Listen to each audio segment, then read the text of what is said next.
Welcome back, Jason. You know, I just bought a truck yesterday. Congratulations. They told me that my credit score was 748. I was pretty happy about that. Good. Is this the score we're talking about as related to this particular segment? Yes. At the same time, a huge resounding no. It is a credit score that they're looking at. A mortgage rating is slightly different than an auto rating, or especially the jewelry store rating, or some of the online credit score ratings, which is interesting. So make sure, if you're looking for a home, that you have a mortgage rating credit score. But that is, the credit score is the score loan that we're talking about. Okay. So the first home and home again require a 660, which is higher than FHA loan program requires. Mm-hmm. So the score allows a little bit lower, not quite as low as standard FHA, but it'll go down to 640, so it gives you another 20 points. Right. So the things to know is that this type of loan is a higher risk again, so interest rates are higher again, and they won't lend as much on the second. So your interest rate is going to be typically about 1 point higher than your first home. But the second, they'll only allow you to borrow up to 4% of the first.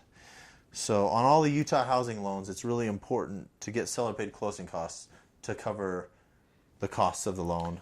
I'm starting to gather, and correct me if I'm wrong, that Utah housing has basically been created to cover a number of niches that are not generally covered by FHA, VA type loans. Is that correct? Right.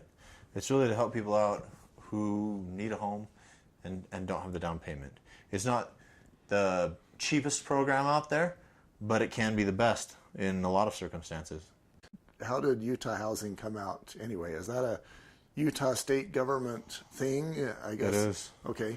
And the lenders have to be approved. Not any lender can do a Utah housing loan. And it is really important to check. You can go on Utah housing site and see which lenders are approved.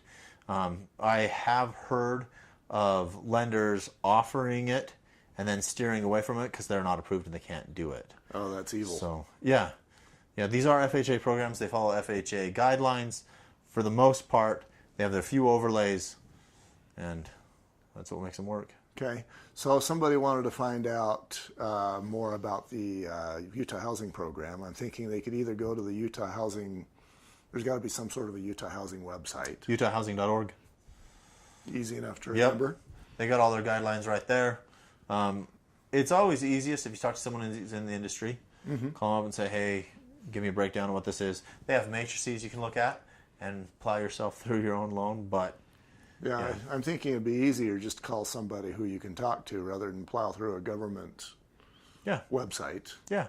And they call you, and I'm sure you'll have an answer or two for them. What else do we need to know about scores? The SCORE program is the only Utah housing FHA program that requires homebuyer education. Oh. So you've got to take a class, know what you're getting into buying a home, help you out understanding credit scores a little bit. You'll need to give that certificate to the lender. And there is a qualifying income limit of $78,500.